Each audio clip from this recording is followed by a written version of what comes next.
Hello les amis, c'est Alexandre, j'espère que vous allez tous bien. Je suis dans la joie de vous retrouver aujourd'hui pour traiter ce sujet qui fait débat. Des débats dans l'église avec un grand E, mais je me lance dans cette vidéo pour témoigner, pour encourager des personnes qui reçoivent sûrement les mêmes pics, que ce soit sur les réseaux sociaux, dans votre cercle d'amis, au quotidien, etc. J'aimerais traiter cette question avec vous. Un chrétien peut-il suivre le monde? Et là vous devez vous dire, Alexandre, ta question elle est un peu compliquée, hein. On va parler de style vestimentaire, de mode, de technologie, de musique. Je voulais vous laisser répondre à cette question, donc je vous ai posé la question sur mon Instagram et sur mon YouTube sans vous influencer. Et déjà, on peut voir que vous n'êtes pas d'accord. Sur YouTube, vous êtes plutôt la team on ne sait pas comment se positionner. Et sur Instagram, vous êtes plutôt à la cool. Nous, les chrétiens, on avance avec le monde. Je crois que cette question, elle est un peu complexe parce que d'un côté, on aurait envie de dire oui et de l'autre, on a envie de dire non. Parce que au fond, la question, elle est un peu bizarre. Mais est-ce que juger quelqu'un sur la forme, ce n'est pas bizarre aussi? En fait, je vais casser le mystère. Il n'y a pas de vérité absolue pour cette question. Par contre, on va voir que la Bible nous donne des éléments de réponse et c'est ce que nous allons voir aujourd'hui. Avant d'aller plus loin, je vous invite à mettre un petit pouce bleu à la vidéo et à vous abonner à la chaîne si ce n'est pas encore fait pour m'encourager. Nous sommes actuellement dans un monde où les cultures et les technologies évoluent si rapidement comparé aux autres périodes de l'histoire. Les modes d'aujourd'hui ne seront plus les mêmes modes demain et nous avançons sans qu'aucun jour ne se ressemble. Puis à nous les chrétiens, en plein milieu de cette société où on se demande parfois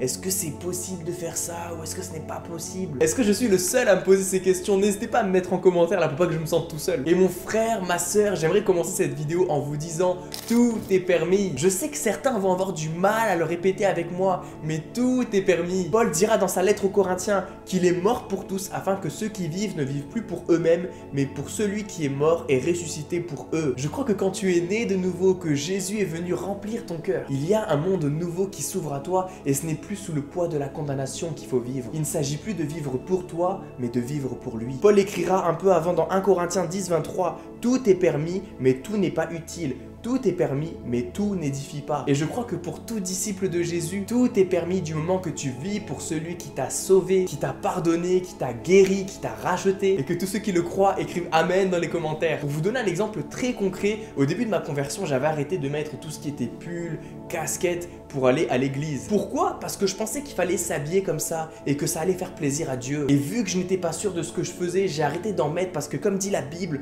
tout ce qui n'est pas le fruit d'une conviction est péché, Romains 14, 23. Mais la réalité, Dieu m'a parlé et m'a dit, ce n'est pas ton apparence que je veux en premier, c'est d'abord ton cœur. Ça ne sert à rien de mettre des chemises le dimanche si ça ne vient pas de ton cœur et que tout le reste de la semaine, tu t'habilles en lifestyle. Quand je dis ça, comprenez-le bien, je n'ai rien contre les personnes qui mettent des chemises, j'en mets toujours. J'en mets juste à des occasions où je sais que c'est important d'en mettre et quand j'en ai envie. Mais si je n'en ai pas envie, ben j'en mets pas. Et si pour certains, c'est votre quotidien, il n'y a vraiment pas de problème avec ça. Et je vous vois déjà dans les commentaires, certains sont déjà en train de préparer leur meilleur verset.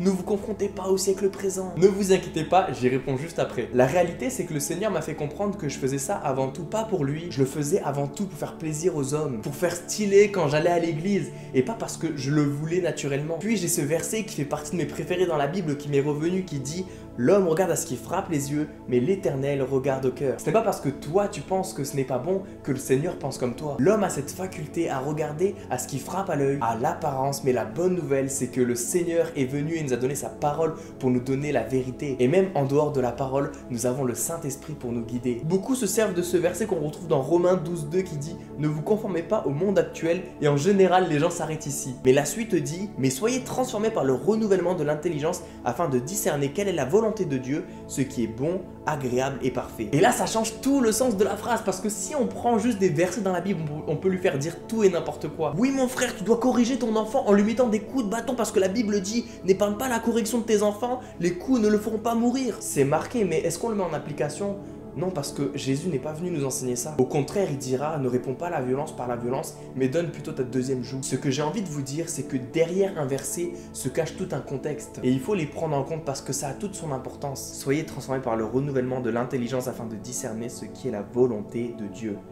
Je suis parti voir les commentaires bibliques pour voir ce que voulait vraiment dire ce verset. Et ici, Paul encourage les Romains de l'époque à ne pas suivre les normes et les valeurs du monde qui les entourent. Et jusqu'à là, vous me direz, mais Alexandre, t'as vu, c'est écrit noir sur blanc quand même. Mais la réalité, c'est que quand Paul va faire cette déclaration, c'est parce que les nouveaux convertis de Rome avaient besoin à ce moment-là d'être encouragés. Parce qu'il y avait des divisions dans l'église comme aujourd'hui sur des sujets futiles. Il y avait des désaccords sur des avis culturels entre des populations qui n'étaient pas les mêmes. Et Paul dira de ne pas s'arrêter sur ces choses parce que ce n'est pas ceci qui montre que tu fais partie de la famille de Dieu et qu'il fallait qu'ils apprennent à vivre ensemble avec leurs différences. Lorsqu'il encouragera à être transformé par le renouvellement de l'intelligence, ça voulait dire qu'il fallait être transformé par la manière de penser, dont il faisait, dont il discernait les choses, pour faire face à la persécution, afin qu'ils ne retombent pas dans leur ancienne vie. Parce que quand tu fais cette rencontre avec le Seigneur Jésus, il doit avoir un avant et un après. Ce n'est pas j'accepte le Christ et je suis sauvé et voilà, je continue à vivre ma vie comme si de rien n'était. Il faut que ta vie soit compatible avec ce qu'il est venu enseigner. Pas une vie où tu vas te vautrer dans le péché. Parce qu'il y a une différence entre tomber accidentellement et tomber volontairement. Donc Paul ici encourage juste les chrétiens à avoir les yeux fixés sur Jésus. Et il ne parle pas de tout ce qui est mode, technologie, nouvelles tendances. Si ton style vestimentaire ou bien la musique, les technologies que tu partages aident des personnes à pouvoir se rapprocher de Dieu, à renouveler leur esprit, alors il n'y a pas de problème avec ça. Au contraire, ça peut être que bénéfique. Et j'ai envie de te dire que si tu adaptes ton message avec les codes d'aujourd'hui, c'est déjà une forme de renouvellement de l'intelligence. Il y a un homme que j'admire pour le cœur qu'il a pour le Seigneur. C'est le pasteur de mon église, Michel, qui dira la chose suivante. Écoutez.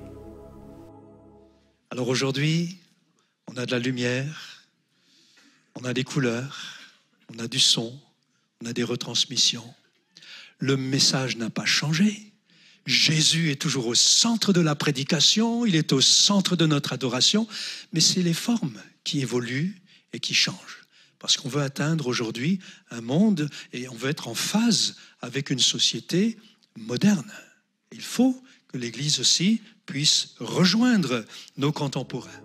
Ce sont les formes qui évoluent et qui changent. Et je crois de tout cœur aujourd'hui que si les gens sont touchés par le message de l'évangile avec les nouvelles modes, les nouvelles tendances comme les réseaux sociaux, les médias, la télé, c'est qu'il y a quelque chose de divin dedans. N'oublions pas qu'un homme ne pourra pas donner cette révélation sur le message de la Bible ou sur la personne de Jésus. Par contre, nous sommes des outils et c'est Dieu qui se charge du reste, c'est Dieu qui donne cette révélation. Je l'avais cité dans ma dernière vidéo, Matthieu 16, 17, pour ceux qui veulent la ref, seul le Père en est capable. Je sais que certains ne sont pas d'accord avec les casquettes. Actuellement, c'est un gros débat entre l'ancienne et la nouvelle génération. En général, les casquettes ne dérangent pas quand tu les portes à l'extérieur, mais par contre, quand tu vas rentrer avec une casquette dans une église, le bâtiment, là, ça va déranger. Parce que des retours que j'ai eus, c'est vu comme un manque de respect pour le Seigneur. L'église, le bâtiment, c'est un lieu sacré. Donc ça veut dire qu'il y a une distinction entre ces deux lieux. Tu ne peux pas faire des choses que tu fais à l'extérieur. Pourtant, vous verrez bien que ce n'est pas ce que la Bible nous enseigne. L'église, qui vient du grec ecclésia, qui veut dire l'assemblée, ou ceux qui sont appelés à sortir, montre qu'il s'agit d'individus et non d'un bâtiment. Bien souvent, vu qu'on veut être de bons chrétiens, on est encore influencé par l'Ancien Testament. Je ne dis pas que l'Ancien Testament ne sert à rien parce que ça serait négliger ses enseignements, mais je crois que nous devons nous en servir avant tout pour mieux comprendre le Nouveau Testament, pour nous faire comprendre la puissance du nom de Jésus. Si on regarde les premières histoires dans la Bible, c'est vrai qu'on voit que le lieu saint était sacré. S'il y a un endroit où tu voulais être pour goûter à la présence de Dieu, c'était dans un tabernacle. Si tu voulais demander pardon à Dieu, c'était à cet endroit qu'il fallait être, où il fallait faire une offrande. Mais les amis, laissez-moi vous dire la suite. Lorsque Jésus est mort sur la croix pour chacun d'entre nous, la Bible dit: et voici que le voile du temple se déchira en deux, depuis le haut jusqu'en bas, la terre trembla, les rochers se fendirent. Il y a un sens tellement profond. Lorsque Jésus est mort pour chacun d'entre nous, il a permis de ne plus limiter la présence de Dieu à un tabernacle, autrement dit à un bâtiment. Dans Hébreux 9, je vous invite à le lire, c'est super enrichissant. On nous dit que le voile du temple servait à séparer le lieu saint où la présence de Dieu demeurait au reste du temple, parce que l'homme avec un grand H était trop sale et il ne pouvait pas s'approcher de Dieu. Seul le souverain sacrificateur avait le droit une fois par an de passer ce voile pour demander le pardon des péchés du peuple. Aujourd'hui mon ami, le sacrifice de Jésus te permet d'avoir cette relation avec Dieu, la présence de Dieu partout où tu te trouves et non plus à un bâtiment. Et ce n'est pas le bâtiment qui fait que tu dois te sentir différent que quand tu te trouves à l'extérieur. Si tu comprends cette réalité spirituelle, alors il n'y a plus de distinction entre l'église, le bâtiment et tous les autres lieux du quotidien. Si tu mets des casquettes dans ton quotidien, alors pourquoi tu devrais arrêter d'en mettre quand tu rentres dans un bâtiment? Je ne veux pas être cette personne qui joue un rôle toute la semaine et qui le week-end va changer d'apparence, parce que mon Dieu, même comme je suis, oui, il me demande d'être respectueux envers des personnes à qui ça dérange, et c'est pour cela d'ailleurs que je ne fréquente pas d'assemblées qui ne sont pas d'accord avec ça. Ou alors à ce moment-là, j'enlève ma casquette tout simplement. Il y a des passages bibliques qui font référence à la coutume de se couvrir ou se découvrir la tête, mais comme je vous disais, ces passages doivent être compris dans leur contexte. Par exemple, dans 1 Corinthiens 11, 4, 7, l'apôtre Paul écrit: tout homme qui prie ou prophétise la tête couverte déshonore sa tête. Toute femme, au contraire, qui prie ou prophétise la tête non voilée, déshonore sa tête. C'est exactement comme si elle était rasée. Si une femme ne se voile pas la tête, qu'elle se tonde aussi.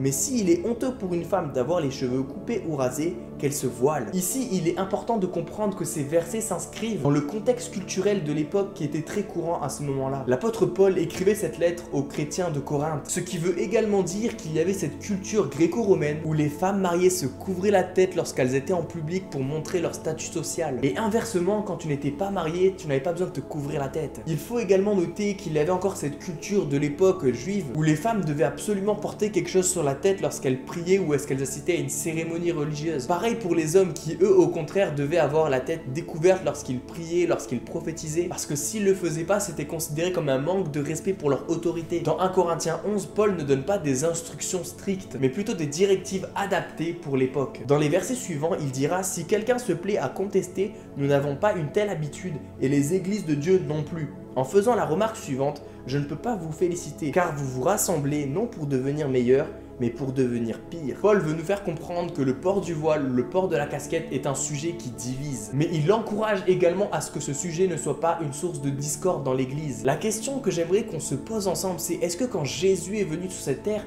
il est venu pour faire la promotion de son style vestimentaire ou pour nous parler du royaume des cieux? Vous pouvez chercher par vous-même et la Bible ne s'arrête pas sur un style vestimentaire. Il n'y a même pas vraiment de mention sur comment était habillé Jésus. Il est simplement dit dans les évangiles que Jésus portait une tunique et j'imagine qu'à ce moment-là, porter une tunique, c'était la mode, donc notre Jésus avait le style. Mais les gens le connaissaient avant tout pour son message. Ce qui fait que Jésus est venu pour qu'on retienne sa valeur spirituelle, ses enseignements, ses actions, plutôt que son apparence physique. Je pars du principe que ton message doit être plus important que ton style vestimentaire. C'est comme cette déclaration de Jean qui dit « Il faut qu'il croisse et que je diminue ». Et je pense que si ton style n'est pas dérangeant, ou je vais aller encore plus loin, n'est pas une occasion de chute pour ceux qui t'écoutent et que tu gardes le même message que Jésus est venu annoncer, alors il n'y a pas de problème. Le plus important, les amis, c'est le message. Ce qui nous sauve, c'est pas la façon dont nous sommes habillés, c'est la parole de Dieu qui nous sauve, autrement dit Jésus. Par contre, si ce que tu portes est une source de distraction pour entendre ton message, alors là tu peux retirer ton bijou, ta petite veste Lacoste, ta montre, ta casquette, etc. J'aimerais dire à quelqu'un aujourd'hui que Dieu ne se manifestera pas là où tu ne t'attendras pas à lui. S'il y a une chose dont je suis sûr, c'est que toutes choses appartiennent à Dieu. C'est lui le créateur de toutes choses. Satan est juste venu dans ce monde et a volé toutes ces choses comme la musique, les styles vestimentaires, les relations humaines pour faire ce qu'il en est aujourd'hui. Si vous êtes dans un raisonnement à vous dire que ça vient de Satan, ça veut dire que vous affirmez également qu'il peut créer des choses. Or la Bible dit qu'il n'y a que Dieu qui peut créer. Ce qu'on fait de ce qu'il a créé, ça c'est autre chose. Mais par contre, tout ce qu'il a créé est bon. 1 Timothée 4 verset 4 dit « Car tout ce que Dieu a créé est bon et rien ne doit être rejeté. » pourvu qu'on ne le prenne avec action de grâce. Et je complète avec Romains 14 verset 14, « Je sais et je suis persuadé par le Seigneur Jésus que rien n'est impur en soi, et qu'une chose n'est impure que pour celui qui la croit impure. » Dieu ne va pas se manifester parce que tu n'es même pas disposé à entendre sa voix dans ces choses-là. J'aime bien ce parallèle avec Jésus. En général, les personnes qu'il guérissait étaient des personnes qui avaient la foi d'être guéries parce qu'elles s'attendaient à quelque chose. Jésus dira à un officier romain, « Va qu'il te soit fait selon ta foi. » Conclusion, si tu n'as pas la foi que Dieu agisse quelque part, il n'agira pas. Je vous remercie à tous d'avoir regardé cette vidéo jusqu'à la fin. Elle aura duré un peu plus de temps que la plupart de mes autres vidéos, mais il me semble important de traiter des sujets comme ceux-ci. Je sais d'avance que cette vidéo fera débat, mais je suis là pour que nous ayons les yeux fixés sur la parole et pas sur ce que le monde dit. Parce que les hommes peuvent se tromper, mais Dieu ne se trompe pas. N'hésitez pas à me donner votre avis en commentaire, je serai attentif à tout ce que vous allez mettre. Un petit pouce bleu à la vidéo, abonnez-vous à la chaîne, ça fait toujours plaisir, ça me permet de me supporter. C'était Alexandre, à très vite, bye bye.